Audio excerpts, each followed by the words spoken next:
Thank you. As I've mentioned, I think every time I've come here, I grew up not far from here in Schoharie, New York, on Main Street. My father had the old red brick church, and we grew up in the house next door. I'm a Slouter at heart. You have to be from Schoharie Valley to know what that is. The French sociologist Émile Durkheim, in his book on suicide, examined the disintegration of social bonds that drive individuals and societies to personal and collective acts of self-destruction. He found that when social bonds were strong, individuals achieve a healthy balance between individual initiative, self-actualization, and communal solidarity, which he called a life-sustaining equilibrium. These individuals and communities, he noted, have the lowest rates of suicide. The individuals and societies most susceptible to self-destruction, he wrote, are those for whom these social bonds, this equilibrium, have been shattered. Societies are held together by a web of social bonds that give individuals a sense of being part of a collective and engaged in a project larger than the self.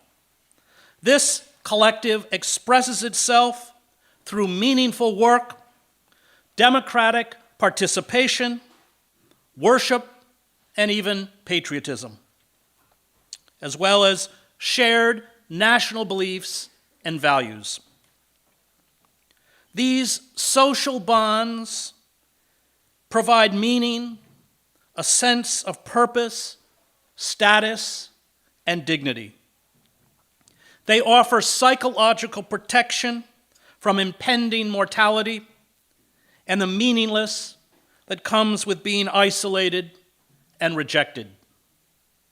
The disintegration of these social bonds plunges individuals into deep psychological distress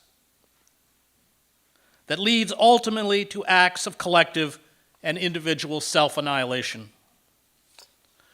Durkheim called this state of hopelessness and despair anomie, which he defined as rulelessness. Rulelessness means the norms that govern a society and create a sense of organic solidarity no longer function. The belief, for example, that if we work hard, obey the law, and get a good education, we can achieve stable employment, social status, and mobility, along with financial security, is no longer true. The old rules that were imperfect and usually excluded poor people of color, nevertheless were not a complete fiction in the United States. They offered some Americans, especially those from the white, working, and middle class, modest social and economic advancement. But the capture of political and economic power by corporate elites, along with the redirecting of all institutions toward the further consolidation of their power and wealth, has broken the social bonds that held American society together. This rupture has unleashed a widespread malaise and self-destructiveness that Durkheim would have recognized. When society is strongly integrated, he wrote, it keeps individuals in a state of dependency, holding them to be in its service, and consequently not permitting them to dispose of themselves as they wish.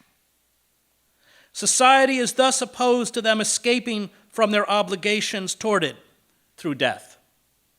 The bond that attaches them to their common purpose attaches them to life.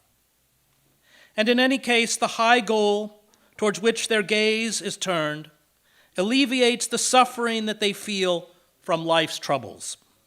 Finally, in a coherent and vital community, there is a continual exchange of ideas and feelings, from all to each and from each to all, which is like a mutual moral support, so that the individual, instead of being reduced to his or her resources only, participates in the collective energy and draws on it when his own is extinguished. Our corporate coup d'etat and failed democracy has freed the oligarchic elite from all legal and moral constraints. The state of disorganization or anomie is thus reinforced by the fact that passions are less disciplined at the very time when they need stronger discipline, Durkheim noted of the avarice of the rich. It is not for nothing that so many religions have celebrated the benefits and the moral value of poverty, Durkheim wrote. This is because of all schools, it is the one that best teaches humankind to restrain itself. By obliging us to exercise constant discipline over ourselves, it prepares us to accept collective discipline with docility, while wealth, by exalting the individual, constantly risks awakening the spirit of rebellion that is the very font of immortality. Professors Martin Gillens and Benjamin Page, in their study of legislative laws, wrote, "The central point that emerges from our research is that economic elites and organized groups representing business interests have substantial independent impacts on U.S. government policy, while mass-based interest groups and average citizens have little or no independent influence." In essence, the electoral process is a facade, one where, as we will see this week, we get to choose between the friendly and inclusive form of corporate fascism under the Democratic Party or the raw, racist Christian fascism of Donald Trump's white man's party. The economic structures, like the political structures, have been reconfigured to keep the working class in a state of constant distress. American productivity, as the New York Times pointed out, has increased 77% since 1973. But hourly pay has grown only 12%.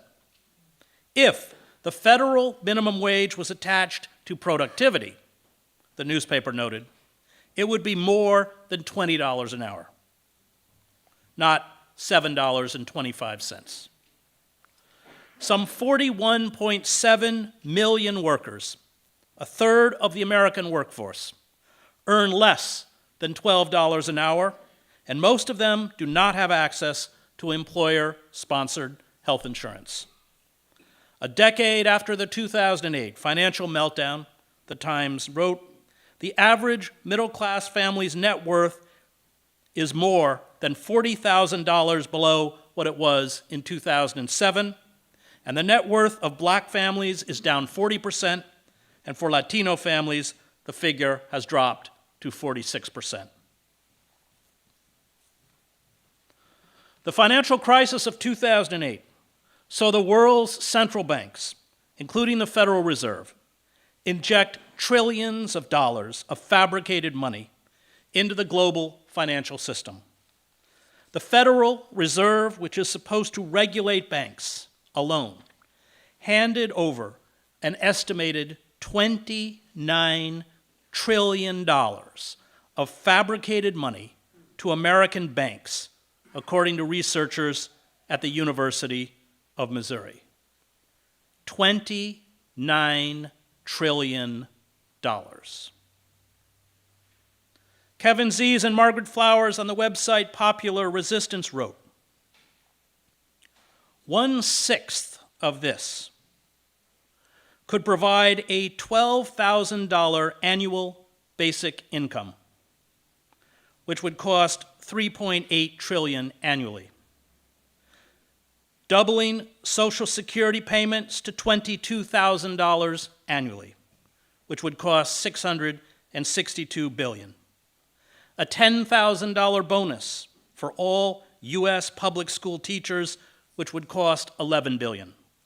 Free college for all high school graduates, which would cost $318 billion, and universal preschool, which would cost $38 billion. National improved Medicare for all would actually save the nation trillions of dollars over a decade. Now, the Fed and other central banks cut interest rates to near zero. And indeed, some central banks in Europe instituted negative interest rates, meaning they would pay borrowers to take loans.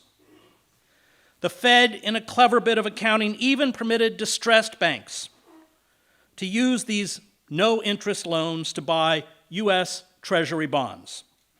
So the banks gave the bonds back to the Fed and received 0.25% interest from the Fed.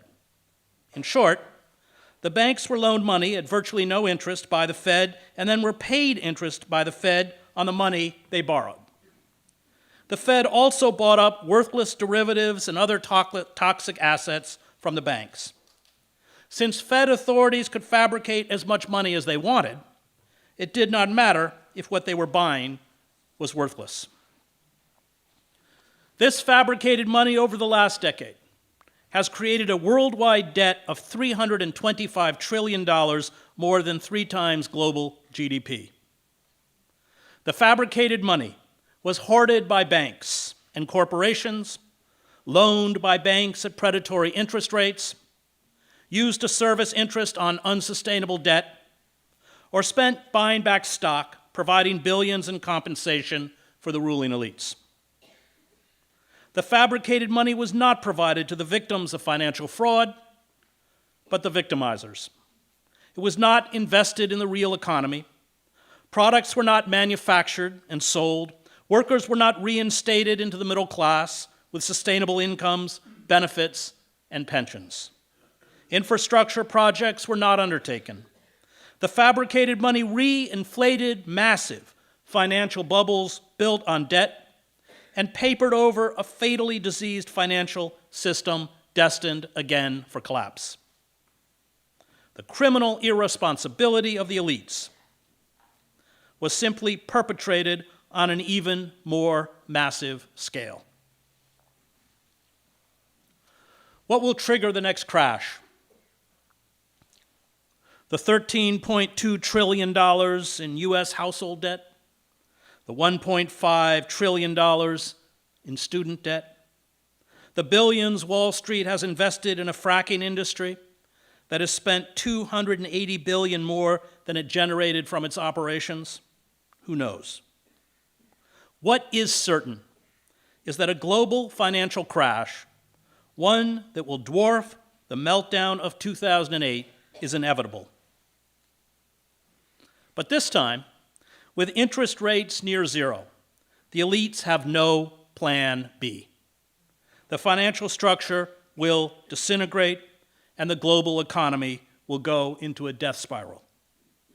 The rage of a betrayed and impoverished population will, I fear, further empower right-wing demagogues who promise vengeance on the global elites, moral renewal, and a nativist revival, heralding a return to a mythical time when immigrants, women, and people of color knew their place, and most probably in the United States, a Christianized fascism.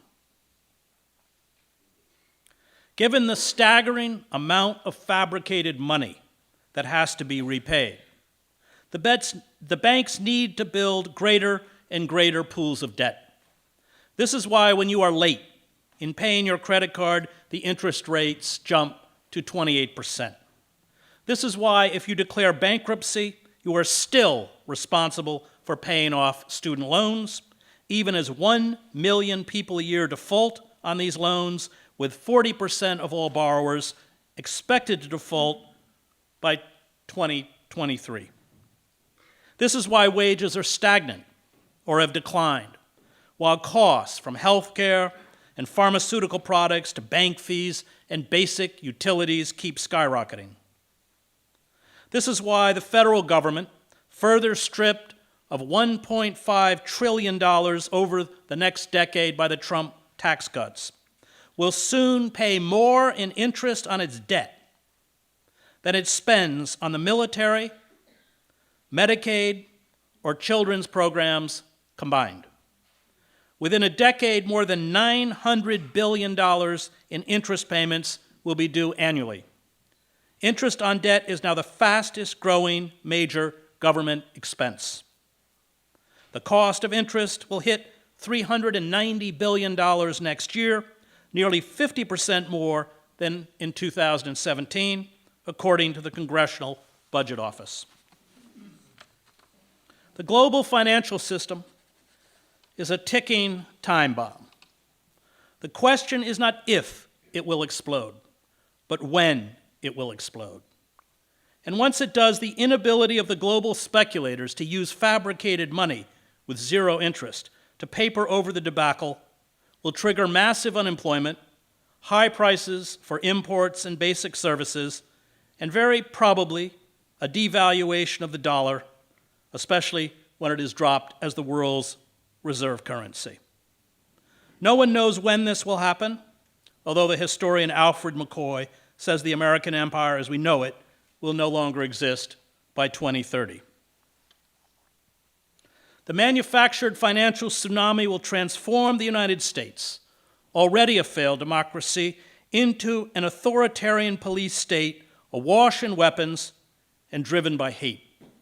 Life will become cheap, especially for the vulnerable, undocumented workers, Muslims, poor people of color, girls and women, anti-capitalist and anti-imperialist critics branded as agents of a foreign power.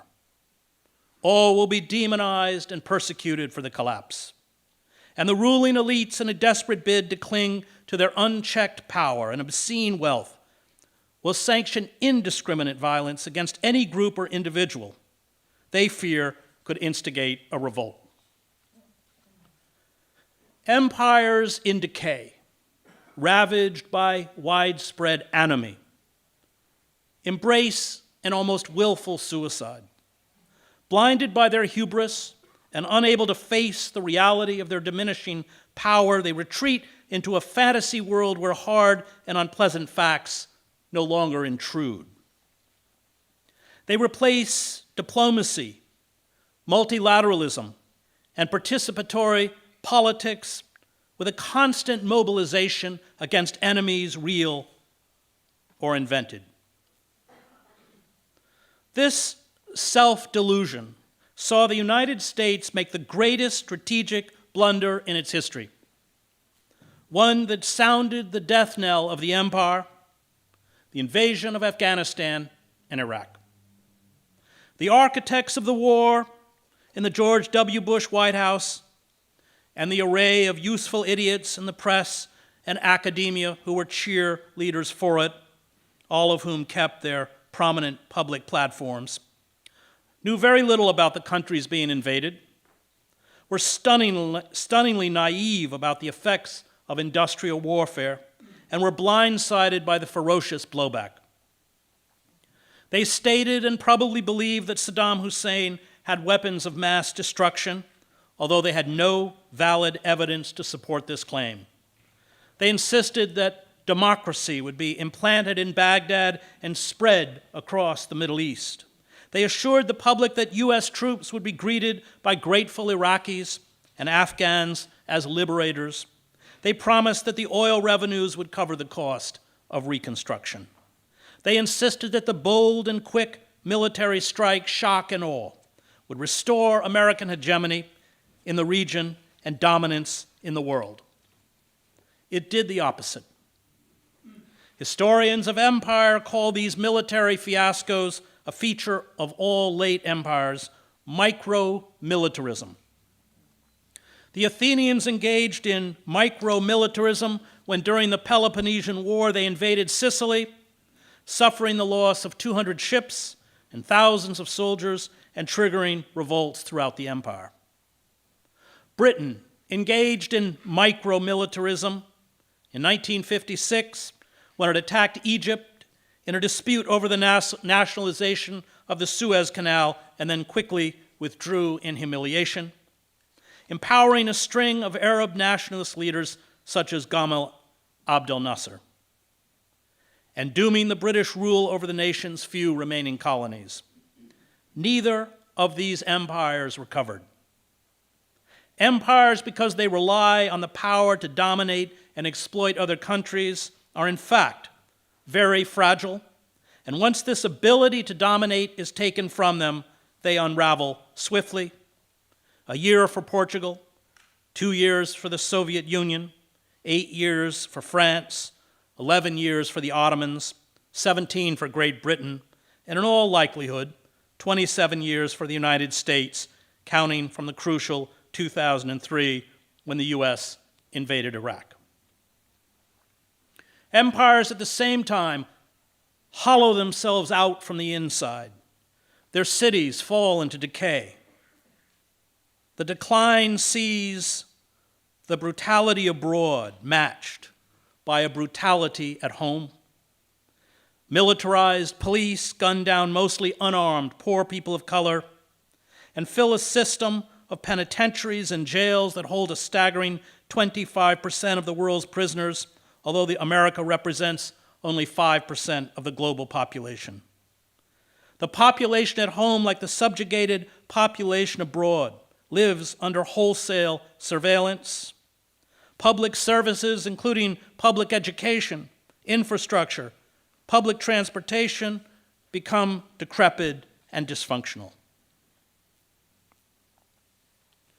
This rulelessness, this anomie, is best seen in the two strata of the nation's judiciary. There is an aggressive criminalization of the poor, while the ruling elites are given virtual immunity, protected by high-priced lawyers and non-enforcement or rewriting of laws. Amid selective enforcement of laws in the ruleless society, the high rollers on Wall Street and in wealthy enclaves are not prosecuted for possessing and ingesting illegal drugs, but the poor are thrown into prison and must forfeit all their property for being caught with small amounts of the same drugs. I live in Princeton, New Jersey, and I am sure there are as many drugs, and probably of better quality, in Princeton than there are in Trenton or in Troy. But police in Kevlar vests, armed with long-barreled weapons, are not kicking in Princeton doors at 2 in the morning to terrorize families over a nonviolent drug warrant. HSBC, the world's 7th largest bank by total assets, after admitting to laundering $800 million for Central and South American drug cartels, was slapped with symbolic fines and a deferred prosecution agreement, which is the legal equivalent of a get-out-of-jail-free card. The poor, meanwhile, are hounded, arrested, and fined for absurdly criminalized activities such as not mowing their lawns, loitering, selling loose cigarettes, although Eric Garner was not when he was murdered selling loose cigarettes, carrying open containers of alcohol, or obstructing pedestrian traffic, which means standing on a sidewalk. These fines are used to fill state and county budget shortfalls resulting from corporations and the wealthy fixing the rules to avoid paying meaningful taxes if they pay taxes at all. And remember, under Eisenhower, the wealthiest individuals and corporations paid 91%. This virtual tax boycott by the rich has broken yet another vital social bond. The idea that everyone contributes a significant portion of his or her income to make the society function. The elites who sacrifice nothing for society and are not held accountable for their criminal behavior live in what Matt Taibbi calls a stateless archipelago, or what a writer for The New Yorker called Richistan. They are legally empowered to pillage the nation, amass obscene wealth, and wield unchecked political and legal control. Brett Kavanaugh, aside from most probably being a sexual predator, is, as Ralph Nader said, a corporation masquerading as a human being. The result has been the obliteration of the primary social bonds that, however biased in favor of the white majority, once held the nation together. The shattering of these bonds has left tens of millions of Americans adrift. Society, Durkheim wrote, is no longer sufficiently present for these individuals. Those cast aside can participate in the society, as Durkheim wrote, only through sadness. The self-destructive pathologies that plague the United States, opioid addiction, morbid obesity, gambling, suicide, sexual sadism, we are a pornified culture, hate groups, and mass shootings rise out of this anomie. And my new book, America, the Farewell Tour, is an examination of these pathologies and that anomie that fuels this self-destructiveness. Now, Durkheim noted that the poor have lower rates of suicide. The poor know the rules are rigged against them. James Baldwin made much the same point when he wrote that African American men are less prone to a midlife crisis than white American men because they are less susceptible to the myth of the American dream. Most African Americans learn very early in life that there are two sets of rules, one for blacks and one for whites. But white Americans, because of white supremacy, are more susceptible to the myth and therefore more infuriated when the myth is exposed as a lie. And this, I suspect, is why nearly all mass shootings and all members of right-wing hate groups, along with a majority of supporters of Donald Trump, are white men. Capitalism, Durkheim wrote, is antithetical to creating and sustaining the relationships that are vital to social bonds. Capitalism rewards those for whom relationships are transactional and temporary. Relationships under capitalism are mercenary. They are part of the scheme for personal advancement and require the oily manipulation of others. To advance in a capitalist system, it is necessary to build and then discard a series of ultimately hollow relationships. These empty relationships, and you can see them inside any corporation, contribute to the collective anomie and disintegration of social bonds. Now, capitalism may cater to a natural desire among many for self-enrichment, but you don't want this greed to dominate society. Capitalism rewards single-minded narcissists and often con artists, devoid of empathy and incapable of remorse. It rewards those focused exclusively on personal gain and self-aggrandizement. Once a capitalist class achieves complete control, as it has in the United States, it dismantles the structures that make social bonds possible, seeing in them an impediment to profit. The more concentrated wealth becomes, as with corporate capitalism, the more damage it inflicts on society, sending jobs to overseas sweatshops and leaving Americans underemployed or unemployed. Karl Marx saw alienation as a positive force, one that estranged workers from the means of production and moved them to question the structures of power, educate themselves about their exploitation, and ultimately revolt. But for Durkheim, this alienation or anomie is debilitating. It is, he wrote, a collective asthenia that drains us of energy and will. It manifests itself in self-loathing. We may indeed understand what is happening around us, Durkheim argued, but we lack the ability to free ourselves from the despair, frustration, and rage that cripple our lives. Our actions require an object outside of themselves, Durkheim wrote. It is not because we need to sustain the illusion of some impossible immortality. It is because it is implicit in our moral being, and it cannot be lost even partially, without that moral being losing its reason for existence.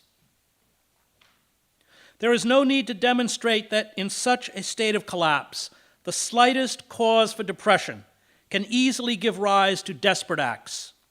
When life is not worth living, everything becomes a pretext for ridding ourselves of it. For individuals are too closely involved in the life of society for it to be sick. Without their being affected, Durkheim wrote, its suffering inevitably becomes theirs. Trump is not a product of the leak of the Podesta emails or James Comey or even racism, although he and many who support him are racist, or Russian bots. Demagogues always arise from failed democracies, plagued by rulelessness, by anomie. They tell an enraged population what it wants to hear, and crudely, to the delight of the betrayed, ridicule the elites who sold them out.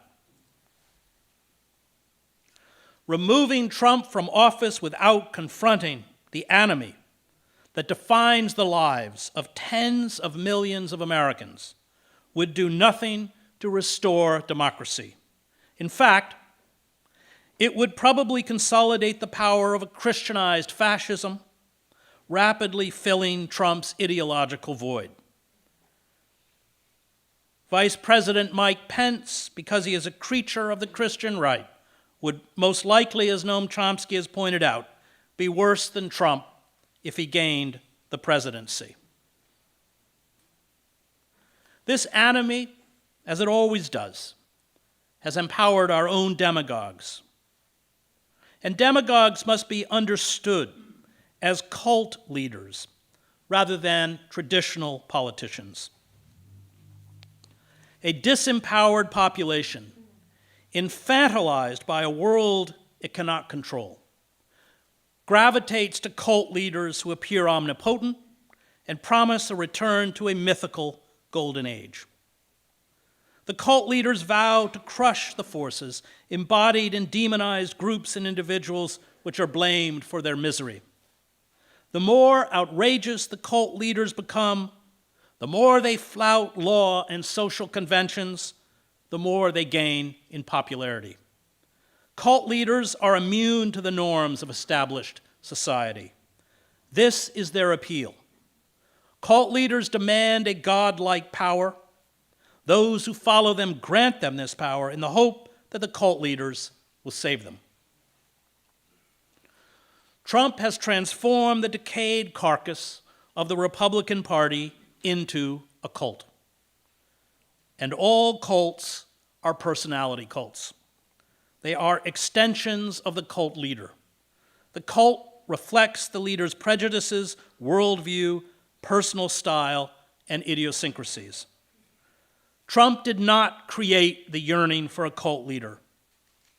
Huge segments of the population, betrayed by the established elites, were conditioned for a cult leader. They were desperately looking for someone to rescue them and solve their problems.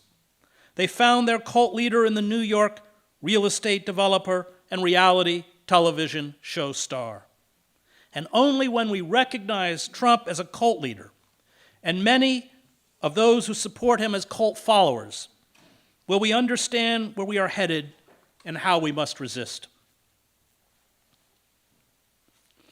It was 40 years ago this month, that a messianic preacher named Jim Jones convinced or forced more than 900 of his followers, including roughly 280 children, to die by ingesting a cyanide-laced drink.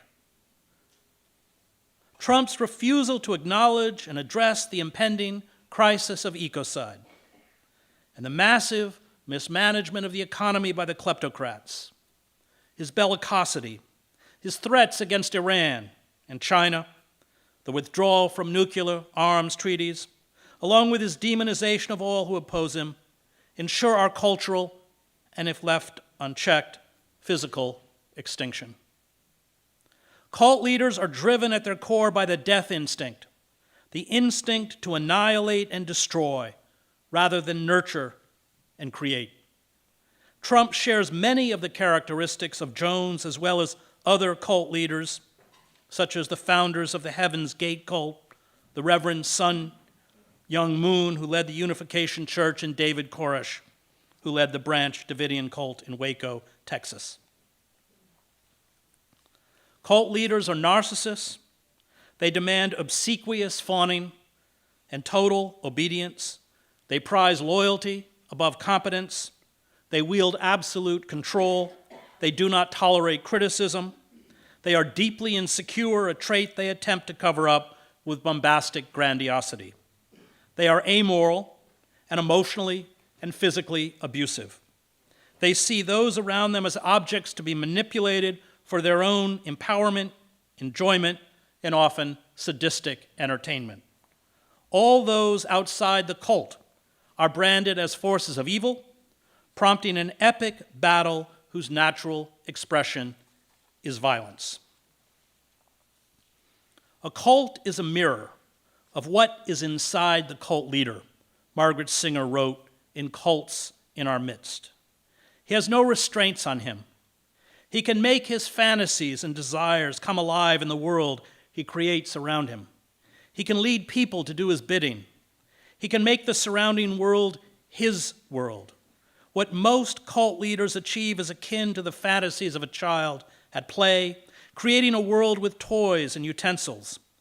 In that play world, the child feels omnipotent and creates a realm of his for a few minutes or a few hours. He moves the toy dolls about. They do his bidding. They speak his words back to him. He punishes them any way he wants. He is all-powerful and makes his fantasy come alive. When I see the sand tables and the collections of toys some child therapists have in their offices, I think that a cult leader must look about and place people in his created world much as a child creates on a sand table a world that reflects his or her desires and fantasies. The difference is that the cult leader has actual humans doing his bidding as he makes a world around him that springs from inside his own head. George Orwell understood that cult leaders manipulate followers primarily through language, not force. This linguistic manipulation is a gradual process. It is rooted in continual mental chaos and verbal confusion. Lies, conspiracy theories, outlandish ideas, and contradictory statements that defy reality and fact soon paralyze the opposition. The opposition, with every attempt to counter this absurdism with the rational, such as the decision by Barack Obama to make his birth certificate public, or by Senator Elizabeth Warren to release the results of her DNA test to prove she has Native American ancestry, plays to the cult leader. The cult leader does not take his or her statements seriously and often denies ever making them, even when they are documented. Lies and truth do not matter. The language of the cult leader is designed exclusively to appeal to the emotional needs of those in the cult. Hitler kept his enemies in a state of constant confusion and diplomatic upheaval. Joost Meerloo wrote in The Rape of the Mind, "They never knew what this unpredictable madman was going to do next. Hitler was never logical because he knew that that was what he was expected to be. Logic can be met with logic, while illogic cannot. It confuses those who think straight. The big lie and monotonously repeated nonsense have more emotional appeal in a Cold War than logic and reason, while the enemy is still searching for a reasonable counter-argument to the first lie. The totalitarian can assault him with another. Cult leaders engage in the permanent lie. And the permanent lie is different from the falsehoods and half-truths uttered by politicians such as Bill Clinton, George W. Bush, or Barack Obama. The common political lie these politicians employed was not designed to cancel out reality. It was a form of manipulation. Clinton, when he signed into law the North American Free Trade Agreement, promised, and I'm quoting, "NAFTA means jobs, American jobs, and good-paying American jobs." George W. Bush justified the invasion of Iraq because Saddam Hussein supposedly possessed weapons of mass destruction. But Clinton did not continue to pretend that NAFTA was beneficial to the working class when reality proved otherwise. Bush did not pretend that Iraq had weapons of mass destruction once none were found. The permanent lie, however, is not circumscribed by reality. It is perpetuated even in the face of overwhelming evidence that discredits it. It is irrational. Those who speak in the language of truth and fact are attacked as liars, traitors, and purveyors of fake news. They are banished from the public sphere once totalitarian elites accrue sufficient power. The iron refusal by those who engage in the permanent lie to acknowledge reality, no matter how transparent reality becomes, creates a collective psychosis. The result of a consistent and total substitution of lies for factual truth is not that the lie will now be accepted as truth, and truth will be defamed as a lie, but that the sense by which we take our bearings in the real world and the category of truth versus falsehood is among the mental means to this end is being destroyed, Hannah Arendt wrote. The permanent lie is the apotheosis of totalitarianism. It no longer matters what is true, it matters only what is correct. And federal courts are being stacked with Federalist Society judges who served the correct ideology of corporatism and the rigid social mores of the Christian right. They hold reality, including science and the rule of law, in contempt. They seek to banish those who live in a reality-based world defined by intellectual and moral autonomy. Consistency is discarded. Complexity, nuance, depth, and profundity are replaced with the simpleton's belief in threats and force. This is why the Trump administration disdains diplomacy and is dynamiting the State Department. Totalitarianism, wrote the novelist and social critic Thomas Mann, is at its core the desire for a simple folktale. Once this folktale replaces reality, morality and ethics are abolished. And as Voltaire reminded us, those who can make you believe absurdities can make you commit atrocities.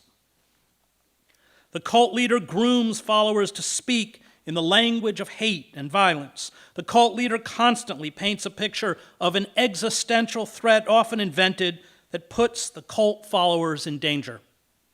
Trump is doing this by demonizing the caravan of some 4,000 immigrants, most from Honduras, moving through southern Mexico. Caravans of immigrants are, in fact, nothing new. The beleaguered and impoverished asylum seekers, including many families with children, are 1,000 miles from the Texas border.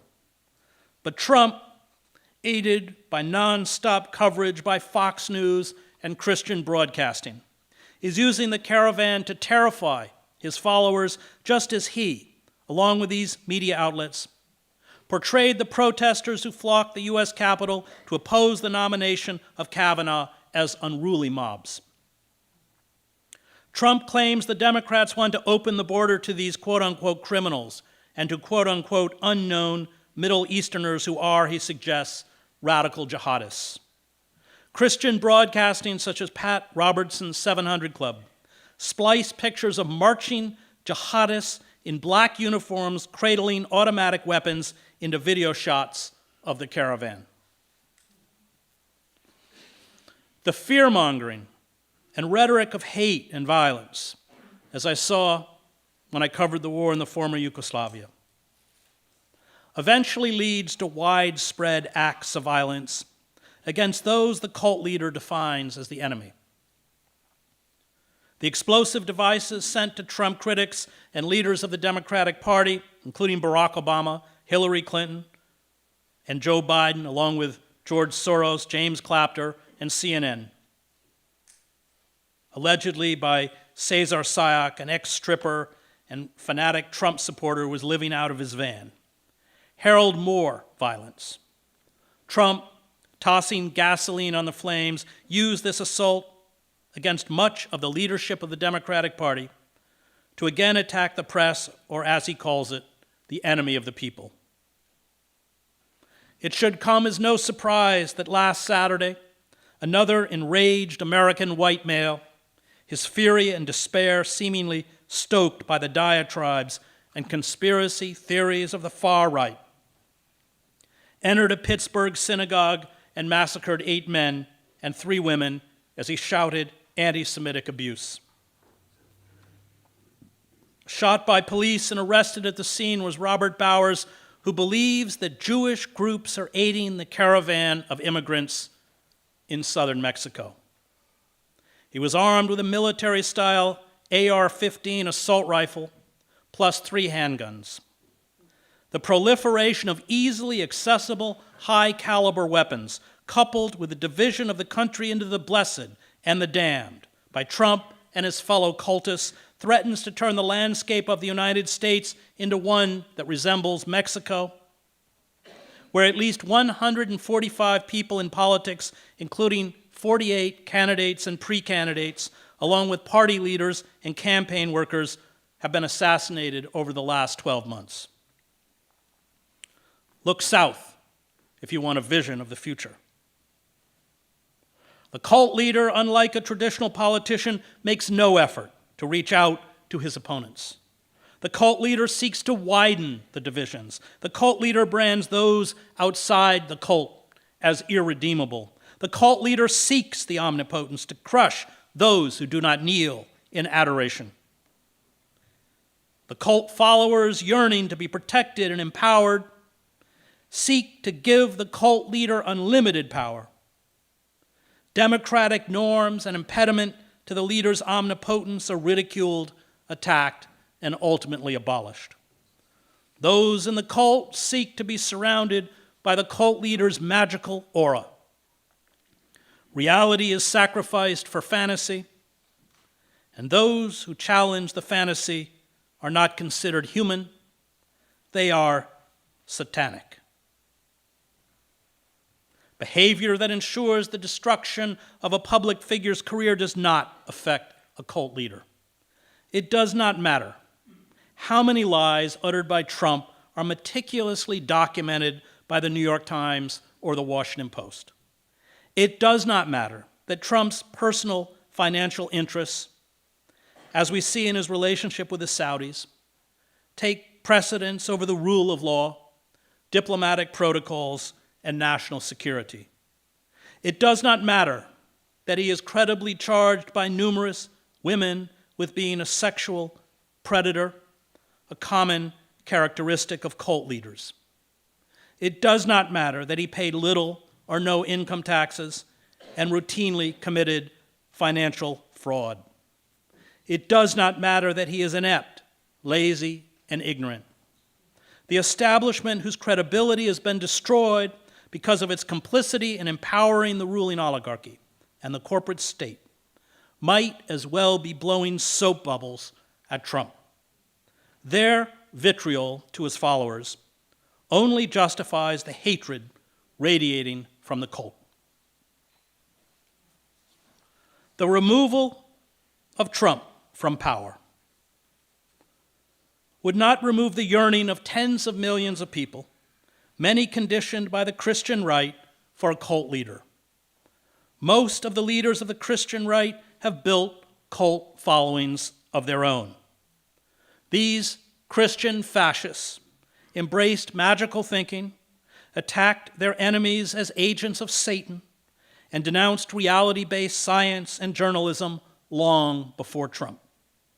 Cults are a product of social decay, of anomie, and our decay and despair are expanding, soon to explode in another financial crisis. The efforts by the Democratic Party and much of the press, including CNN and the New York Times, to discredit Trump as if our problems are embodied in him alone, are futile. The smug self-righteousness of this crusade against Trump only contributes to the national reality television show that has replaced journalism and politics. This crusade attempts to reduce a social, economic, and political crisis to the person of Trump. It is accompanied by a refusal to confront and name the corporate forces responsible for our failed democracy and growing social inequality. This collusion with the forces of corporate oppression neuters the press and Trump's mainstream and democratic critics. Our only hope is to organize for the overthrow of the corporate state that vomited up Trump. Our democratic institutions, including the legislative bodies, the courts, and the media, are hostage to corporate power. They are no longer democratic. We must, like liberation movements of the past, engage in acts of sustained mass civil disobedience and non-cooperation. By turning our ire on the corporate state, we expose and name the true sources of power and abuse. We expose the absurdity of blaming our demise on demonized groups such as undocumented workers, Muslims, African Americans, Latinos, feminists, gays, and others. We give people an alternative to a Democratic Party that refuses to confront the corporate forces of oppression, a party which cannot be rehabilitated. We make possible the restoration of an open society. If we fail to embrace this militancy, which alone has the ability to destroy cult leaders, we will continue the march toward tyranny. Thank you.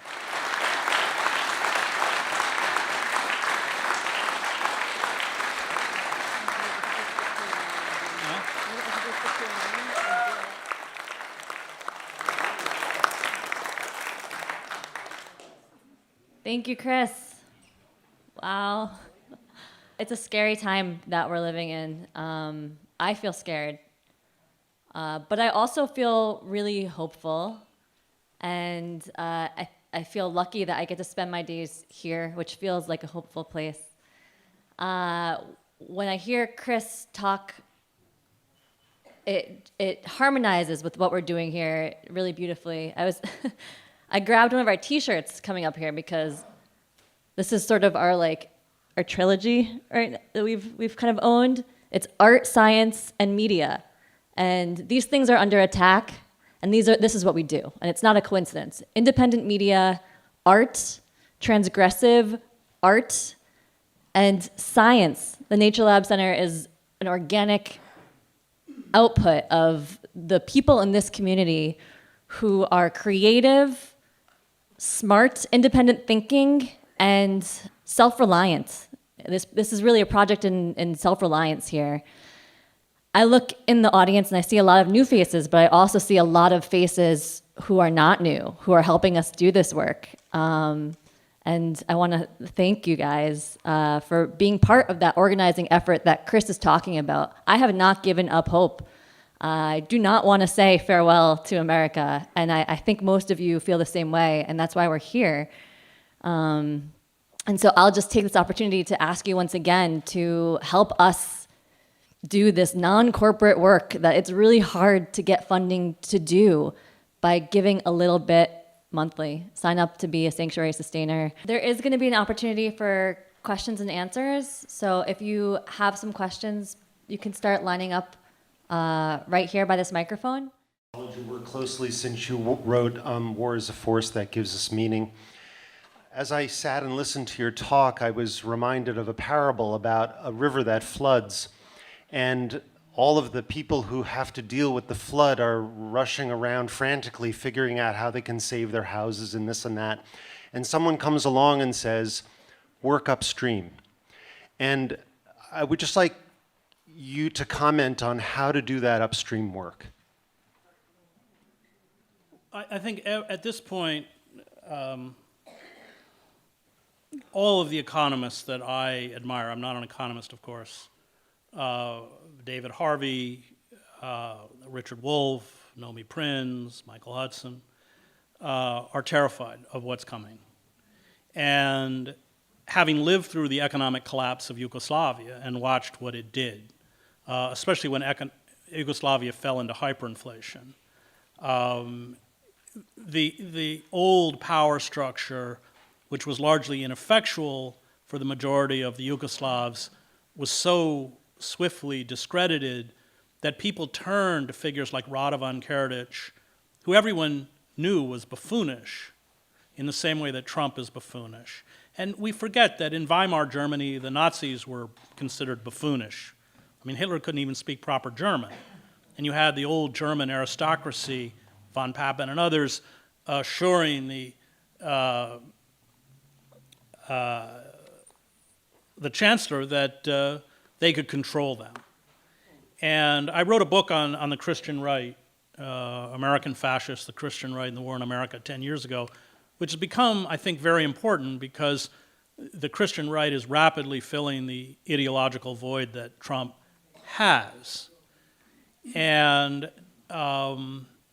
many of the antecedents for magical thinking and fake news, of course, come out of the Christian right, highly organized. Pence, of course, is a product. And in the book, of course, at that time, you had a Republican Party that thought that they were manipulating and using, to use Lenin's term, the useful idiots. And I warned in the book that in the end, it's the useful idiots who would take over. And that's precisely what's happened. So we live in a period of relative stability, but I think we have to face what's coming. Every climate change report, including the latest one on the oceans that came out the other day, is terrifying. It all has the same theme. And of course, what they wrote in that report is that, this was in the journal Nature, that the ocean is stored far more heat than we thought, which means that even if we stopped all carbon emissions today, it's going to be worse. The polar ice caps are disintegrating.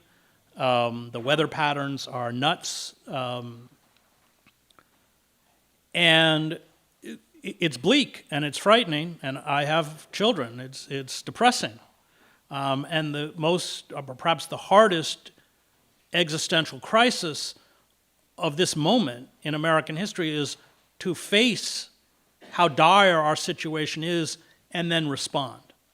But by pretending that it's not there, or pretending that we can adapt, or pretending that technology will save us, essentially replicates the kind of checking out of reality that characterizes late empire, and Joseph Tainter writes about this in length in Collapse of Complex Societies, where he studies the collapse of 24th civilization. I mean, or there's several books, Easter Island, Easter Earth, Jared Diamond's Collapse. But it comes a point when reality is so stark that people just can't look anymore. But that makes it worse. And so yes, I think that we have a responsibility to begin to prepare, that clearly already we have Trump inciting acts of violence. I think it should be clear that if the Democrats retake the House, the violence will get worse and will be directed at mainstream Democratic critics.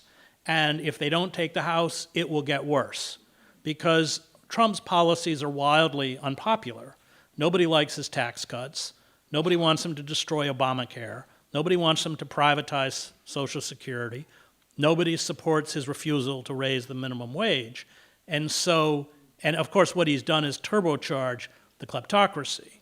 And so he will, as we have seen throughout history, Hegel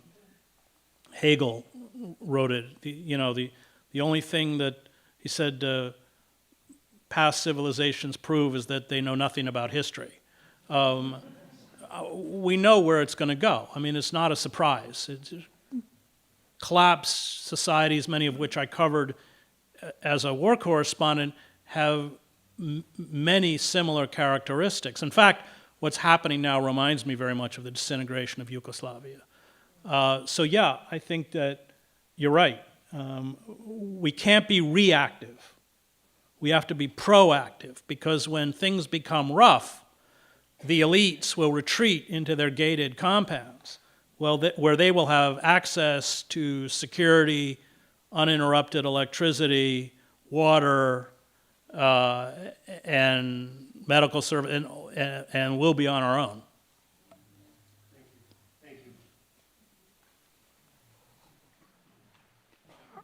Thank you very much for your brilliant use of Durkheim and the overall structure. I may be wrong, but I kind of suspect that there are two names that are missing from your analysis because I think they were both midwives of the corporate takeover, Reagan and Justice Powell, especially during his time with the Chamber of Commerce. Yeah, well, I've written about that. I can't do in 26 pages what I can do in 250 pages. But you're right that 1971 Powell memo was the blueprint for, it was what Samuel Huntington called the excess of democracy, talking about the 60s. And the elites mobilized, the corporate elites mobilized, and it's all in the Powell memo, to destroy independent media, to defame and discredit and marginalize. They actually name Ralph Nader in the memo, to take over academia. It's why economics departments are still preaching the fantasy of neoliberalism. David Harvey wrote a very good book on neoliberalism. It's a short book, but it's, as far as I know, the most succinct and most thoughtful study of neoliberalism. It's called A Brief History of Neoliberalism. It was cooked up as an ideological veneer for the destruction of democratic participation and the return of wealth and power to the hands of the oligarchy. It's not a rational economic system. Karl Polanyi in The Great Transformation, written in 1944, writes about unchecked, unregulated capitalism and its consequences. And as Polanyi said, first it creates a mafia economy, that's called Goldman Sachs, and then it creates a mafia political system. And Polanyi is exactly right. So, yeah, Reagan was a tool. He was like Barack Obama. He was pushed out, but Cornell called Barack the black mascot for Wall Street. The difference is Reagan was so clueless, he probably didn't know that he was being used, and Obama doesn't have an excuse. But yeah, it's been a long process. It began in the early 70s. John Ralston Saul calls it the corporate coup d'etat in slow motion. That's exactly what happened, and it's over. They've won. I was, in the body of your text, I was reflecting on the fact that the environment played so little into the initial portion, and just a minute ago you spoke a bit more to the environmental collapse that we are about to experiencing. according to the UN report, roughly at the same time as 2030 and the economic collapse. I think, personally, I'm far more afraid of the environmental collapse than the economic collapse, although clearly there are enjoined. But I'm wondering why the press and our culture as a whole doesn't connect militarism and war to the environmental collapse, as they are one of the greatest degraders of the environment we know. And they're Because they own the press. And, you know, PBS is awful. PBS is a wholly owned subsidiary of the Koch brothers.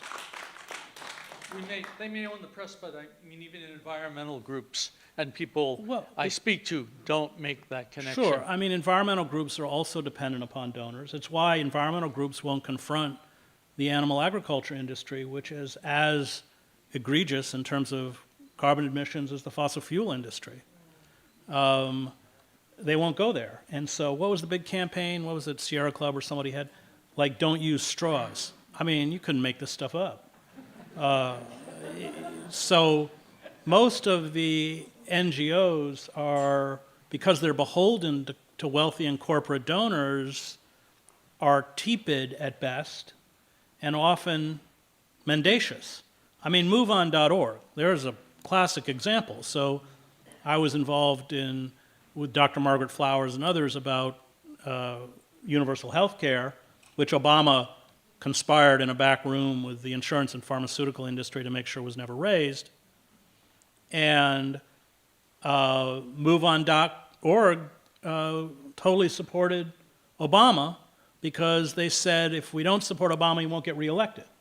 And that's kind of emblematic of where most of these groups are at. So there is a frightening kind of silence about the greatest existential crises that we face: financial, ecological, the social malaise. I mean, the opioid crisis is staggering. And I would imagine including myself, everyone in this room probably knows of, or at least has heard of, people who have overdosed and probably died. And having written about the opioid crisis in this book, and I also wrote about suicide, one of the things I found is that large numbers of families hide it. So there may be an opioid overdose or maybe a suicide, but they don't allow that information to go public. It's probably far worse than we expect. And what's fascinating about the chapter on gambling, which I wrote out of the Trump Taj, as I said, was that 80% of all gambling in America is done on slots.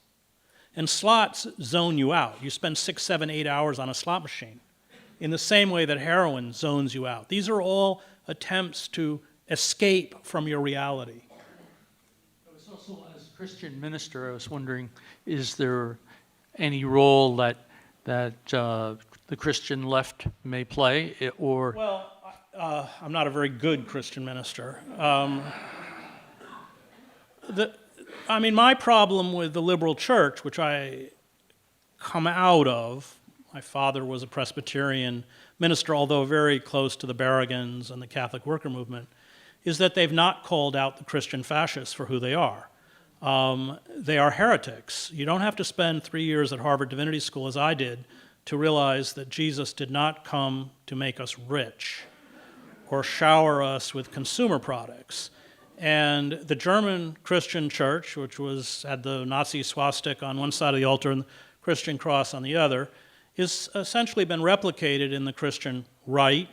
And if you doubt me, you should listen to or watch Christian broadcasting, because that alliance with Trump, people say, well, how can the Christian right be allied with Trump? And I say, well, that's a complete misreading of the Christian right, because having been in these mega churches, these pastors replicate the narcissism, the preying on the despair for wealth, all of which Trump does. The only difference, at least as anecdotally that I could tell, is that the sexual proclivities of the mega pastors is probably kinkier than those of Trump.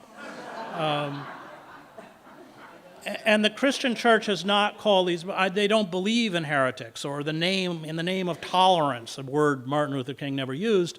they have given these people a kind of religious legitimacy that they should not have. And they need to be called out and named because they are, I didn't use the word fascist lightly in the book. In fact, when I finished 2 years of reporting and I was in the megachurches, pro-life weekends, creationist seminars, I mean, I sat there through it all. I took an evangelism explosion course with D. James Kennedy in Fort Lauderdale, Florida. Very predatory, you know. We weren't talking about Jesus. We were talking about finding people who their spouse had just died or they just lost their job or they were new to the neighborhood. The people they prey on this despair in the same way that Trump did in his casinos. And the Christian church got all caught up in that boutique activism of multiculturalism and identity politics and like the wider society and forgot about the primacy of economic justice and in particular what was happening to poor people of color in marginal communities. They said not a word. So they were integrating, you know, their church hierarchies or their academic departments, and they flipped the whole, I mean, for instance, the whole notion of feminism as being, and I love Andrea Dworkin and urge you all to read her. She's also a beautiful writer. But, you know, Dworkin understood that feminism is about empowering impressed women. It's not about a woman CEO or Hillary Clinton, who, God help us, just when we think we put a stake through our heart, is thinking of running again.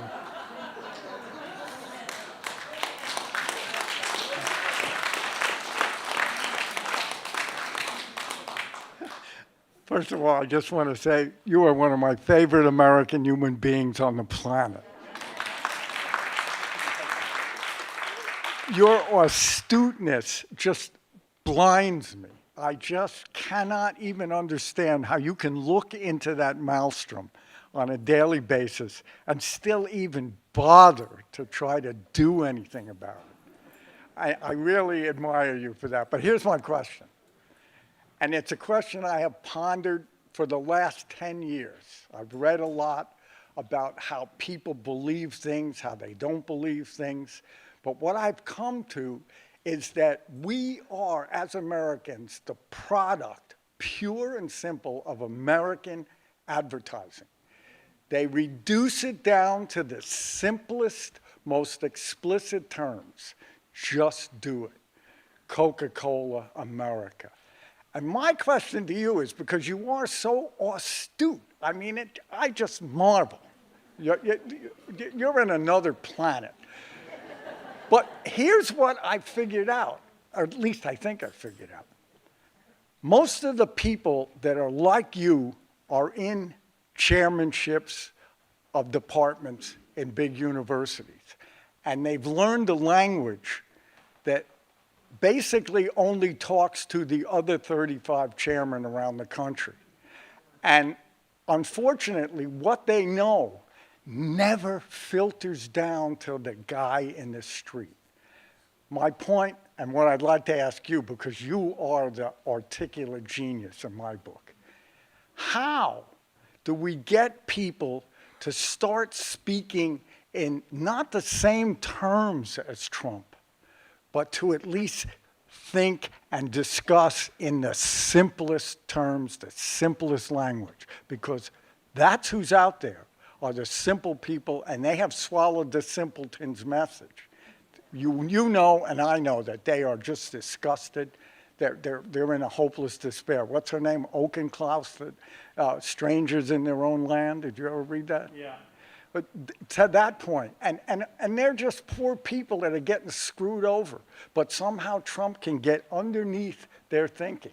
So how do we get to very slam, bam, thank you, ma'am language? So I mean, it's a good question because you have to grasp at once that those people who are most fervently focused on destroying American democracy, what's left of it, what's left of our anemic institutions, and purveyors of hate, are also victims.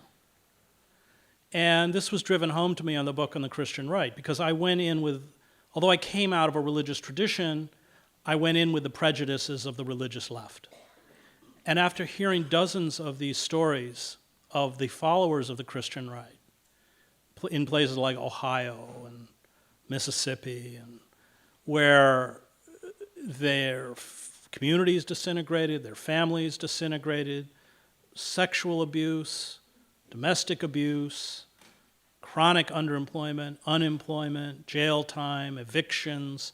You'd be heartless not to acknowledge that very real suffering.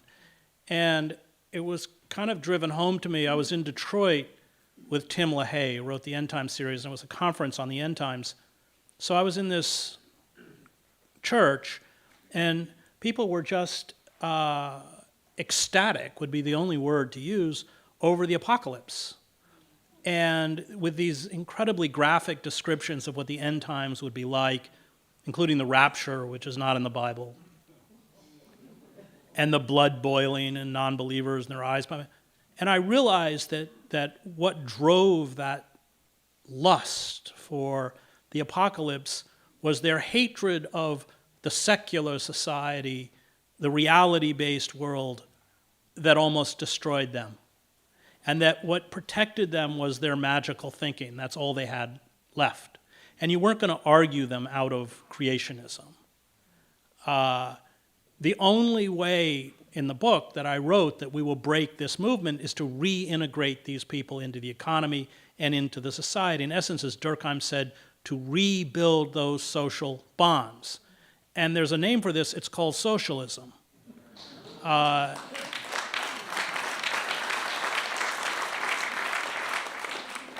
And that really means destroying the power structure of the corporate state. It means nationalizing the banks. It means nationalizing the fossil fuel industry.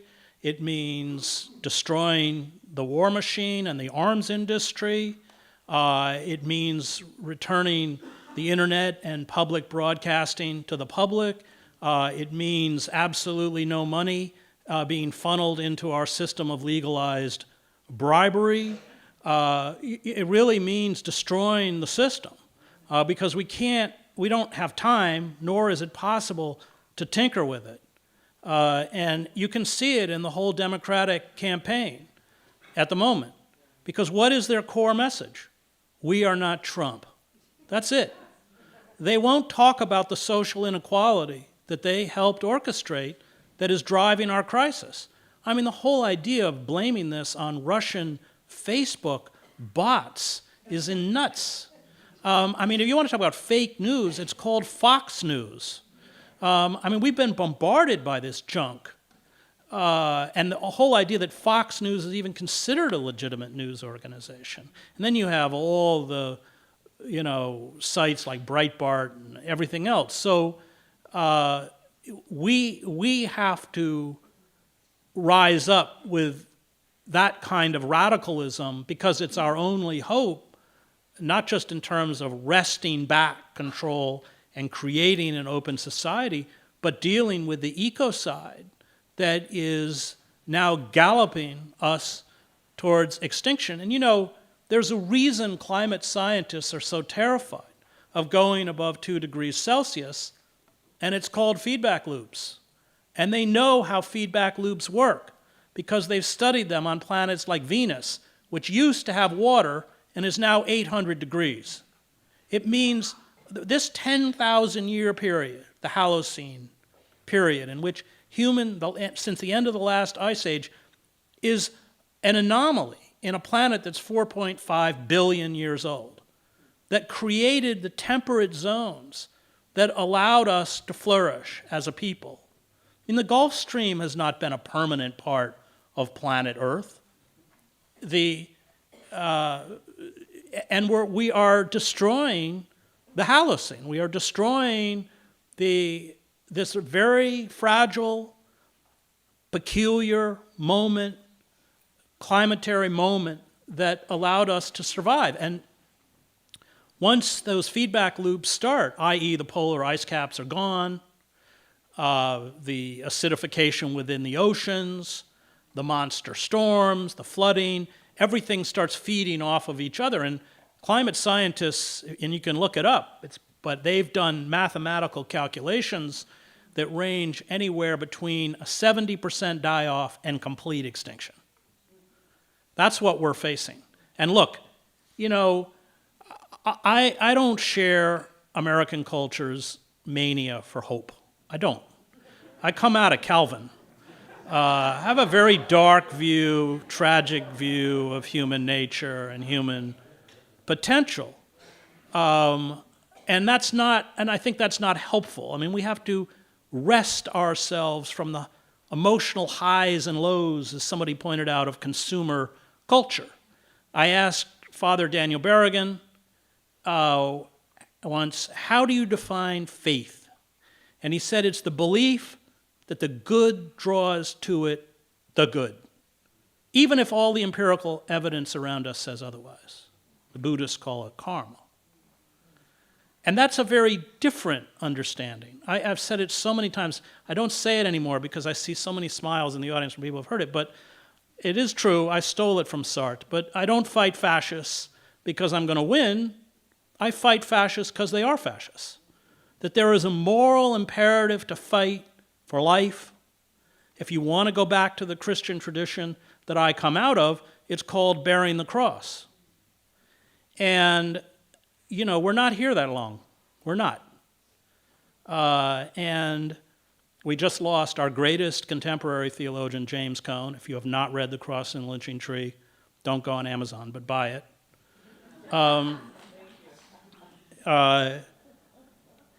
And, you know, he rooted in the, often called the father of black liberation theology, but I would call him the most authentically Christian theologian in America.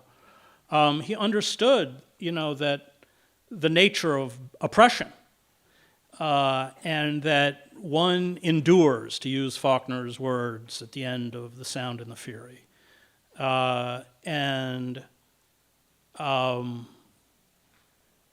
It's not, in the end, what we achieve, but it is the extent to which we are able to stand up and resist. And as if you heard, I teach in a prison, and I've seen it among my students.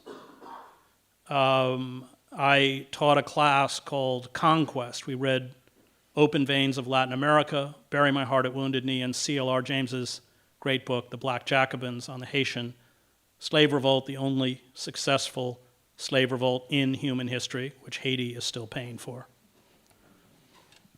And I was in Montana, and I got a phone call in my hotel room. I'd given them the syllabus and said, I won't be there this week. And the person on the phone said, this is the Special Investigations Division of the Department of Corrections of the state of New Jersey. Are you aware that your students just led a sit-down strike in the prison? And I hung up the phone and I just wept because they knew even better than I what would happen, which is what did happen. Every cell was strip searched. Every student was interrogated and threatened, and you have so little in prison, that rec time, your job, your ability to take a class, until they found the leaders, and they found the leaders, and they sent them to another prison, and they are still in indefinite solitary confinement. And they rose up anyway, because they realized that that act of resistance, that moment of resistance was called freedom. And I don't know if we're going to succeed. I don't even know if we're going to survive as a species. But I'm not going to lie down and let them run over me. I sued Obama in federal court the moment he signed into law Section 1021 of the National Defense Authorization Act, which overturns the Posse Comitatus Act, and watch Trump use it now. And nobody thought we were going to win, and we won. Ultimately, Obama appealed. I mean, and what they do is they deny your standing. It's a long story, but they, you know, so it's law. But I met with the lawyers and we said, we're just not going to let it go. So that so much of our victories may indeed be penultimate, and yet whatever hope we have, whatever empowerment we have, whatever sense of solidarity we have will only come through acts of resistance And whether they succeed or not is irrelevant, because we have no time left to be tyrannized by the practical. I have children. I may fail, but I at least want my children to say, he tried. And that's our job. We have destroyed life for those who come after us.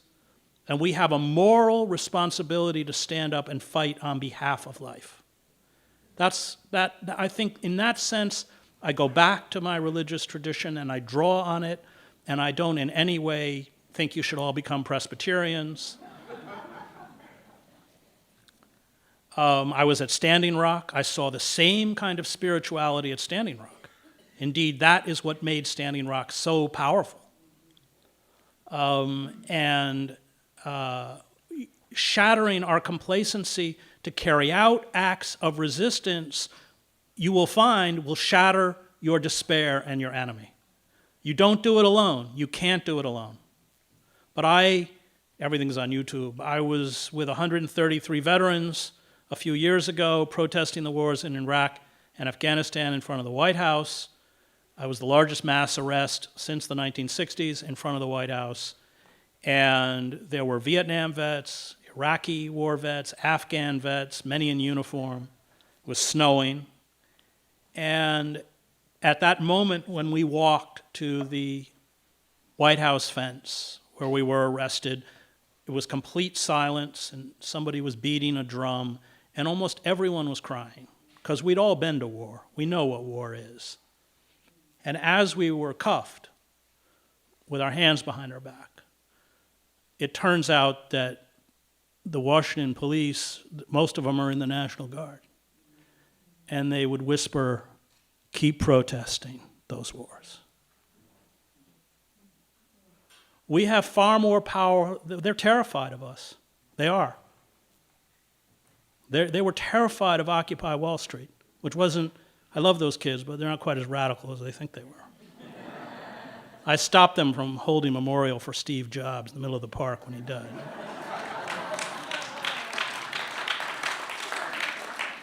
They're frightened of us because nobody knows how corrupt and game the system is better than them. And it doesn't take that many of us. 3%.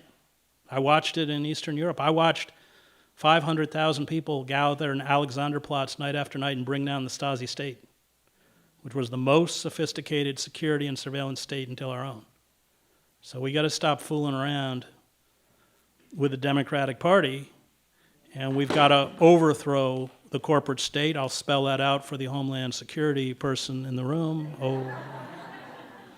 That's what it is, and it's got to be nonviolent. I've had, as some of you know, a constant battle with the Black Bloc and Antifa over this. I just came from the West Coast. They pick at me. And they're all dressed in black with the handkerchief over, and every single sign reads the same, which is "F you, Chris Hedges," which kind of, I think, is an advertisement for their political sophistication. But we're not going, they're a gift to the security and surveillance state because their goal is to demonize any resistance movement and make people afraid of it. And it's going to be ugly, and the elites are not going to go without a fight. Look at what happened at Standing Rock under Obama. 700 arrests, attack dogs, unleashed on the crowd, all nonviolent, water protectors, sprayed, hosed down in sub-freezing temperatures with water laced with pepper spray, constant infiltration, surveillance. They'll play dirty, but it's the last fight we have, and it's one that if we lose, then we're not just talking about the collapse of the American empire, the extinguishing of American democracy, which, let me tell you, does not exist at this moment, but we're really talking about the eradication of the human race. It's that existentialist threat. And in theological terms, these corporate forces are forces of death. And it is, for those of us who care about the sacred, we've got to stand up and put our bodies on line for the forces of life.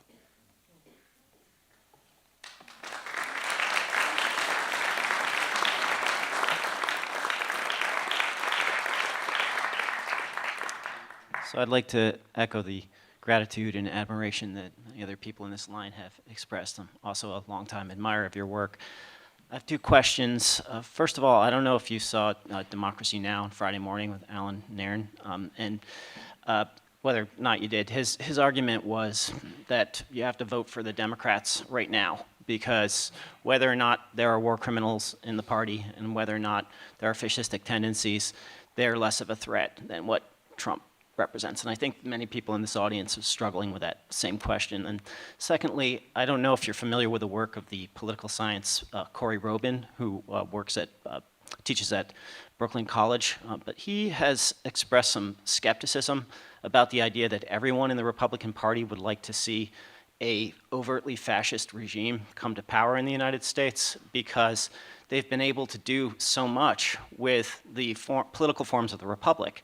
And in the face of that situation, I would like to know your opinion about whether or not the Republic itself is something worth preserving. So on the first question, first of all, I have great admiration for Alan Nairn. But I disagree with him, because what happens, and I listened to the interview as well, is that every election cycle we have very, I think, and he's a person of great courage and moral probity, telling us that we have to surrender to the Democrats. Michael Moore does this every election cycle. The problem is that politics is a game of fear. And they're not going to respond until they're frightened of us. And every election cycle we capitulate. And I, as some of you know, was Ralph Nader's speechwriter. And nobody's fought corporate power with more integrity and courage and persistence than Ralph Nader. No one in the United States.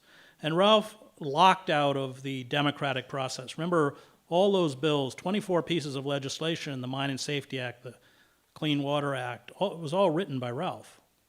And then pushed through with the liberal wing of the Democratic Party. A lot of it passed by Nixon, who was still scared of movements. As Ralph says, our last liberal president. And if there's no cost, I mean, Ralph said, if we get 5, 10, 15 million people to pull out, we will put pressure on the Democratic Party so they'll have to respond. And history has shown that that is how third-party movements in the United States work. Many of the ideas adopted by Roosevelt were taken from the Progressive Party, even the Communist Party. And they were we know they were frightened of movements because we have Roosevelt's private correspondence, where he writes his fellow oligarchs, he uses the word, if we don't begin to respond, there will be revolution. Those are Roosevelt's words, with the breakdown of capitalism in the 1930s. And so we have to give up some of our wealth in order to preserve the system. And Roosevelt said that his greatest achievement was that he saved capitalism.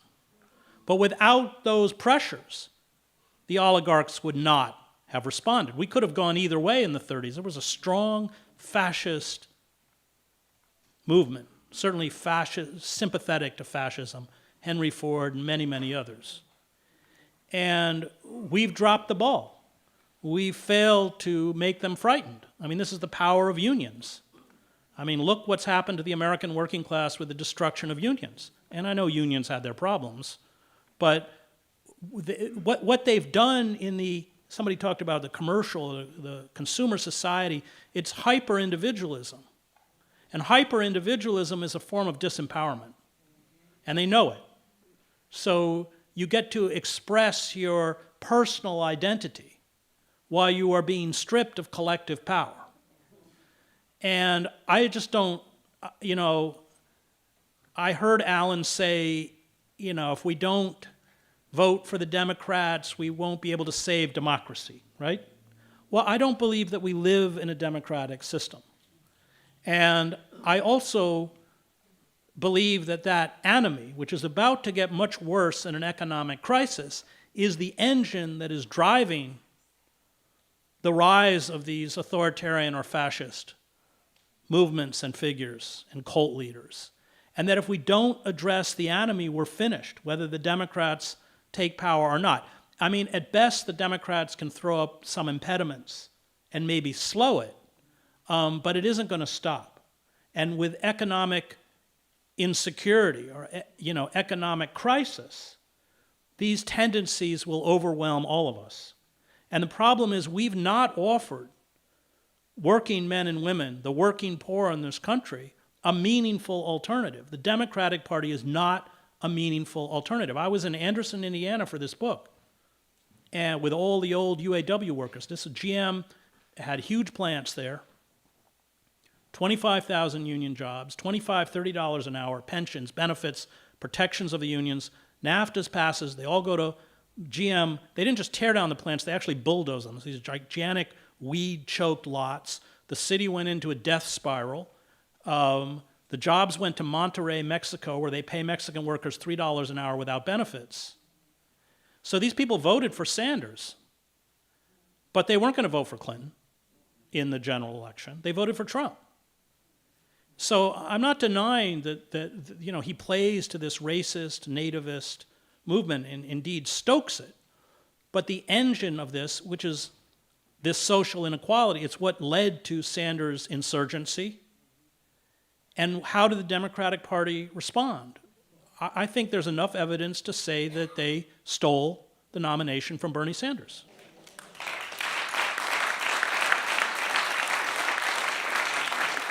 And in all of the one-on-one polls between Trump and Sanders, he would have won. And you read the Podesta emails. I'm an investigative journalist. I see nothing wrong with leaking the Podesta emails. We got to see how two-faced Hillary Clinton was and how much money she got and how she was telling all the corporatists that she was just playing us. We know from the Podesta emails that the Clinton campaign wanted Trump. Did everything they could to make sure Trump was the nominee. So I'm not saying don't vote Democrat as a bloc, but I'm telling you that it won't make much difference, that the engines of corporate power, the Democrats are the friendly face of fascism, and the Republicans are the racist, irredentist, Christianized bigots, but that's it. It's how you want it served up. Do you want your jailer to come from Princeton or from Liberty University? There's your choice.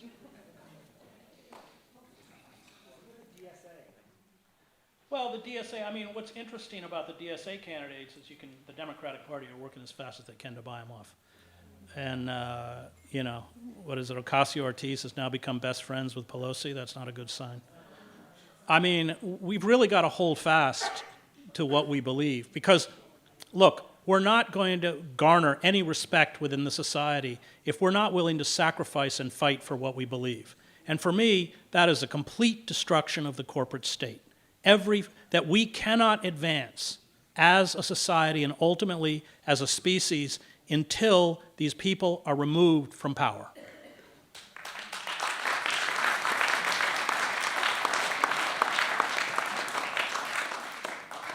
How you doing? Thanks for being here.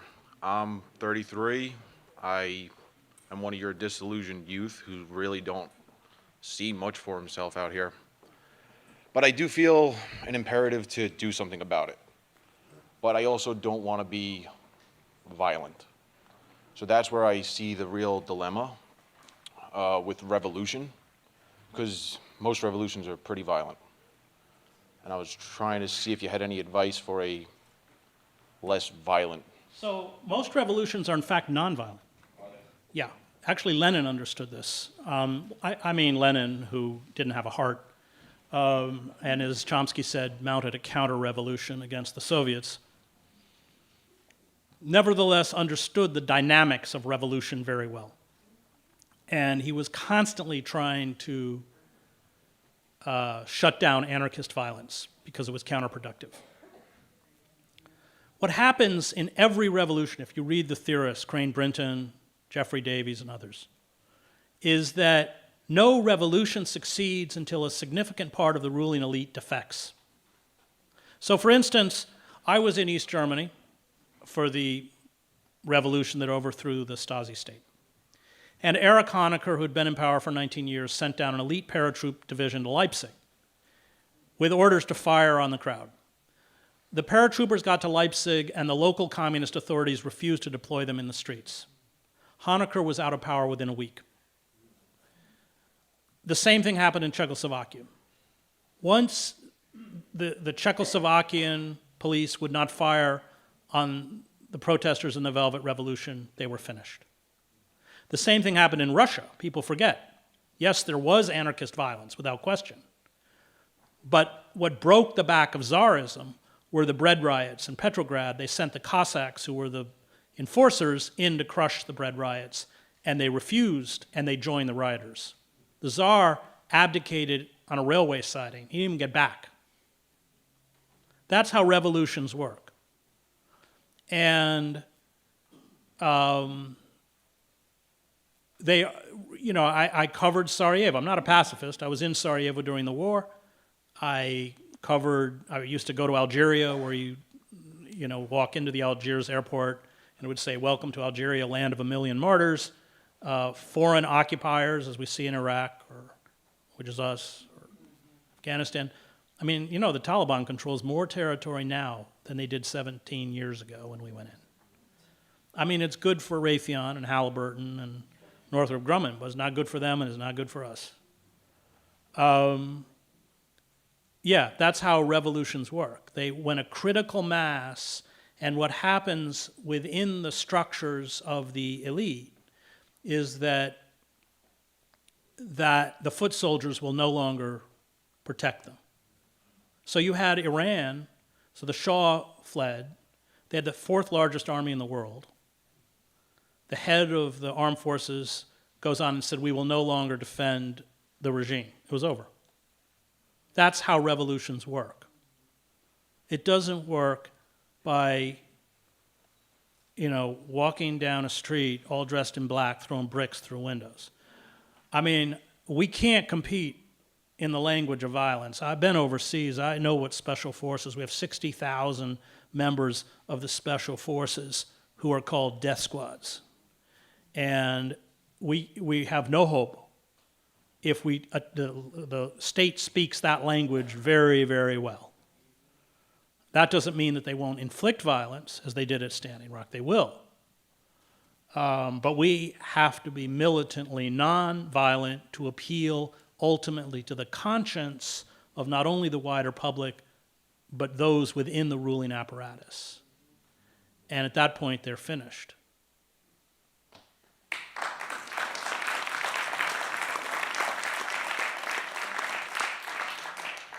Hi, thank you for coming tonight. I agree with much of with everything pretty much that's being said tonight, and I went to the DMV and had myself removed from the Democratic Party, and I'm officially a Green Party voter.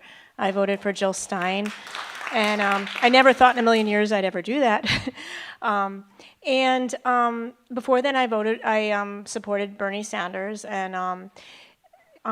and actually, last year I went on a road trip and I had a Bernie Sanders bumper sticker on my car and a big Bernie Sanders poster on the back of my car, and I was going through Kansas and Missouri, and people were very hostile to me, and one truck driver tried to run me off the road, and he ended up with a flat tire, so the joke was on him.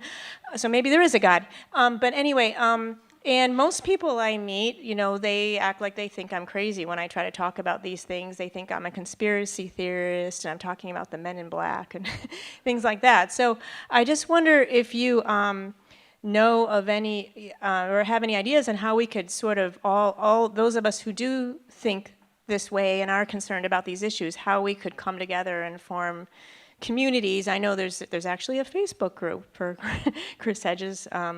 Facebook group, probably not yours, but fans of yours.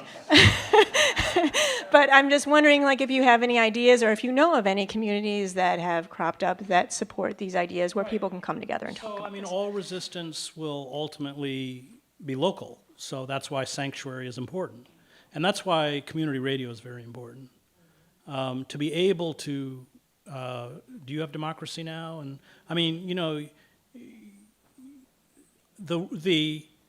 we have watched as the ruling elite recognizes that the ideology of neoliberalism is bankrupt. Nobody's buying it across the political spectrum, that they have moved quite aggressively against anti-capitalist and anti-imperialist critics.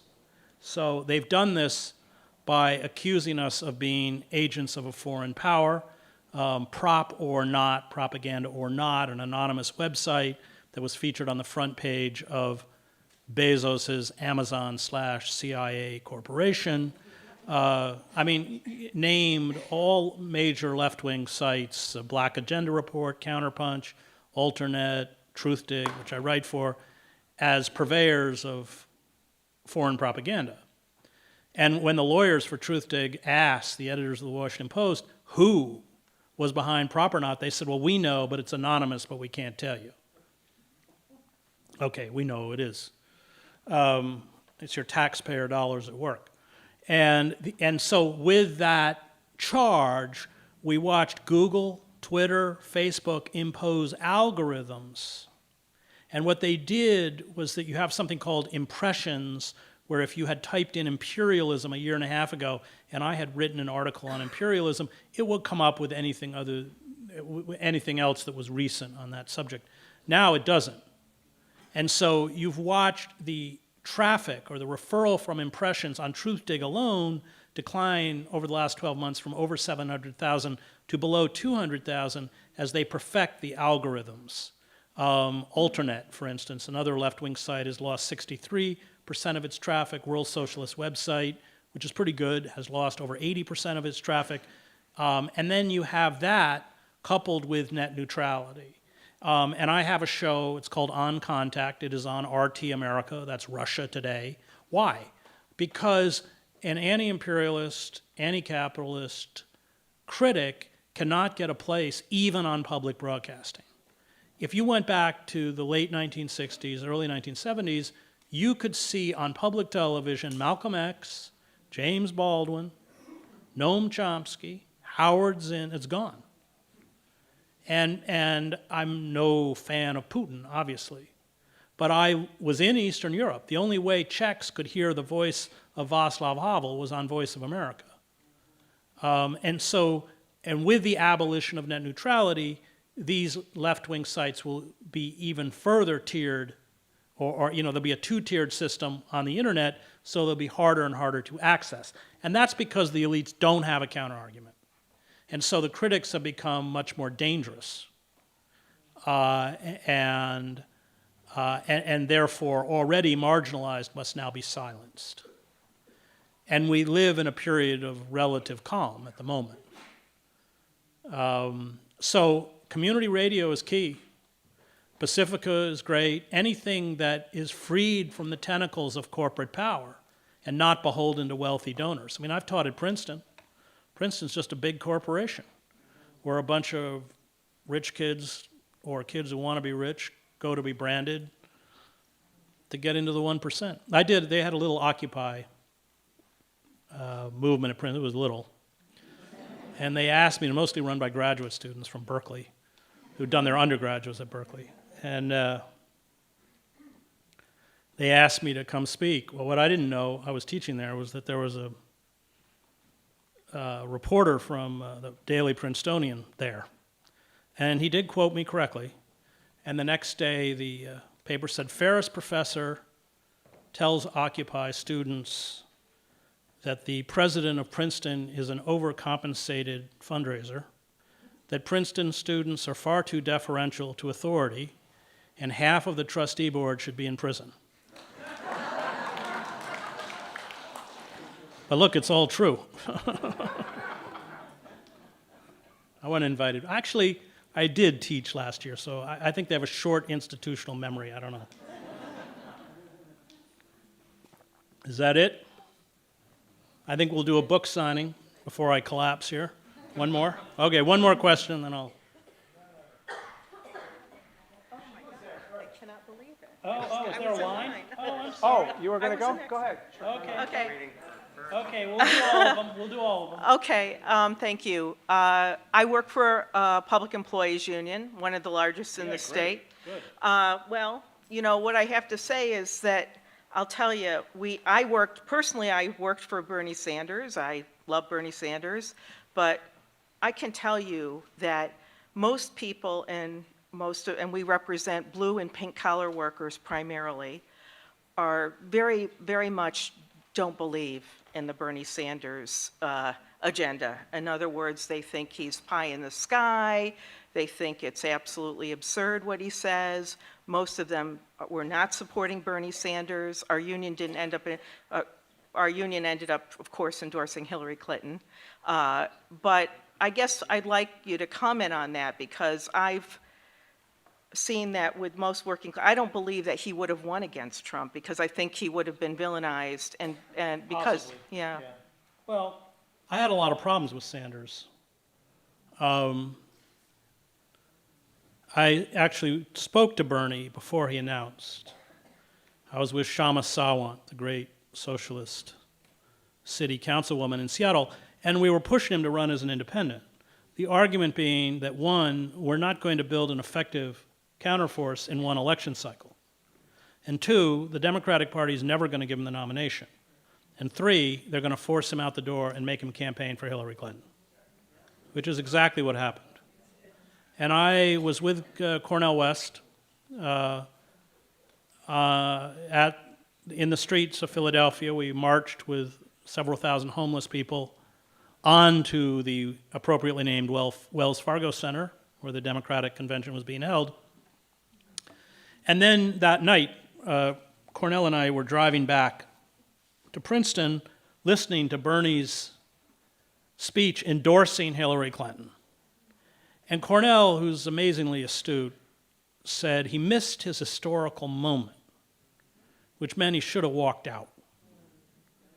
But Bernie, when Sawant and I pushed him, said, I don't want to end up like Nader. Well, he's not wrong. The Democratic Party would have mounted everything within their power to destroy and marginalize and discredit him, as they have with Ralph. And for me, that was, I want my career. I want my seniority in the Democratic caucus. Schumer has promised me a committee chairmanship if the Democrats take control. I mean, trotting him out, standing behind Chuck Schumer. I mean, Chuck Schumer, the bagman for Wall Street, the cheerleader for moving the U.S. Embassy to Jerusalem. I mean, and I think what'll happen, Bernie wants to run again,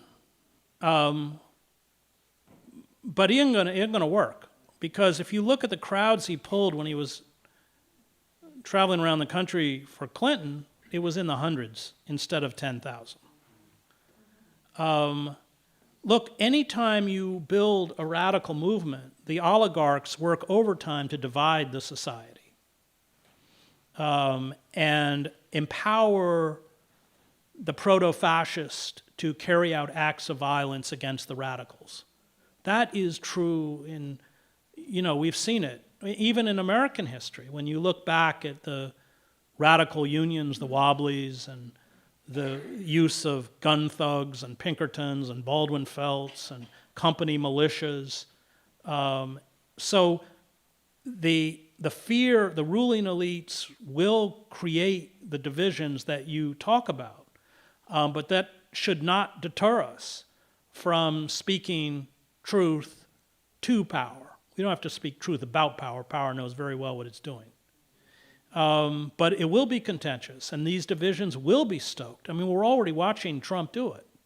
In terms of the unions, I mean, you look at the teachers' strikes in like West Virginia, they defied their union leadership, who like most union leadership had become junior partners to the capitalist class. It was quite an amazing moment. So I think we just have to keep speaking to the kind of issues that affect people's lives. I mean, we live in a country where corporations are allowed to hold sick children hostage while their parents bankrupt themselves trying to save their sons or daughters. We live in a country where CEOs are pulling down these compensation packages that are unlike anything we've ever seen in American history, including the Gilded Age. The economic disparity, the economic inequality is greater than it has ever been in American history. And workers are still paid substandard wages. So I think we have to speak to those issues. We have to try and reach out to people whose politics is not like ours and may even be distasteful, perhaps even repugnant.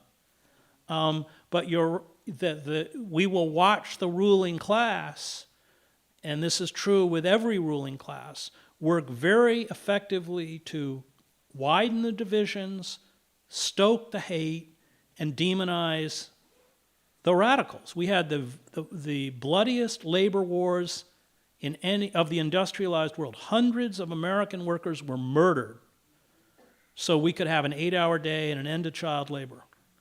And you know, the rapaciousness of the American capitalist class is unequaled. And the violence that they inflicted on us in the past, they will inflict on us now. And they will do it by green-lighting vigilante groups, which they have always done. I mean, that's why weapons are largely criminalized for people of color. And you walk into a white, supporter of Trump's house, and he's got an arsenal. That's not by accident. I mean, imagine if Bundy and all those people, imagine if they were black, or if they were Earth first, what would have happened? So, yeah, I mean, it's going to be tough. It is going to be easy, especially since people don't even speak in the language of class. We don't even have the vocabulary to make sense of what's happening to us. Even that's been taken from us. Chris, we've been going for over an hour with the Q&A, which is awesome. Thank you for your staying power. There's a few other people left. I'll leave it to you to decide what to do. I would suggest cutting short at this point because we don't want folks who are interested in the book signing to leave early. I'm long-winded. That's the problem. Nothing compared to Cornell. I do events with Cornell. No, the guy's amazing. I don't know. Like, he stays till the last person's in the room. I mean, come on, Cornell, we got like a 4-hour drive. No. Okay, go ahead. I'll try and keep the answers a little shorter. I didn't know if I was still supposed to come up or... Okay. So I'm just wondering about you've spoken a bit about Bernie and about past election and so on, but I'm just wondering about your impressions regarding the Our Revolution group, which is supporting a lot of, progressive candidates in the election. I didn't know what you... Well, the Our Revolution, most of the founders of that group resigned in protest. And look it up, they felt Bernie had turned it over to a campaign manager who was a Democratic operative in essence. I mean, one of the things that Bernie did with all his money, which mystified me, was pay, I don't know, tens, maybe hundreds of thousands of dollars to mainstream Democratic consultants. I don't know what the hell that was about. So, we'll try to, I guess I'll keep my question brief, although multi-part. One is, I was talking to a friend on the way up here, and one of the issues with voting, we've had so much voter suppression, and it seems like they've been working forever, like 100 and some years. But it doesn't seem like the Democrats really, even though that would help them get elected, really fight for it. They might talk about it, but are the Democrats complicit in some way? Second question, and again, you can keep your answers short. So the first one was, hey, do the Democrats really not really want to? Are they kind of like, enabling, intentionally sold out to the powers that be? Second question is if Pence were to get to be president, do you think he would marshal kind of the religious right in the way that Trump has the white nationalists, to where it actually grow versus the counterforce where people go, hey, this is too crazy, we're out of here? Well, the Democrats suppressed lots of votes in New York State in the primary, over 300,000. So they also, in the primaries, refused to allow, in many primaries, independents to vote who weren't registered Democrats, most young people who supported Sanders. So they will suppress the vote as energetically as the Republican Party when it serves their interests. And what was the second question? Getting late. No, Pence is truly terrifying because he's a rational fascist, and he comes out of the infrastructure. Would he coalesce these people that like Yeah, I mean, Trump's already doing it. I mean, Kavanaugh, the reason there was this huge effort to put Kavanaugh on the court is because the Christian right, I mean, in watching Collins of Maine pretend that Kavanaugh is open to seeing Roe v. Wade as settled, I mean, this is ridiculous. The whole reason he was pushed on there is because he's going to revoke Roe v. Wade and because he's corporate friendly. But the Christian right was pushing hard, made it very clear to the Trump administration they had to put him on. So, I mean, Pence's entire political career has been funded by the Koch brothers. He's a really dangerous guy. And yeah, he will, now whether he will have the cultish aspect of Trump, I don't know. But he certainly has these Christian fascists behind him. Is that it? Okay, thank you.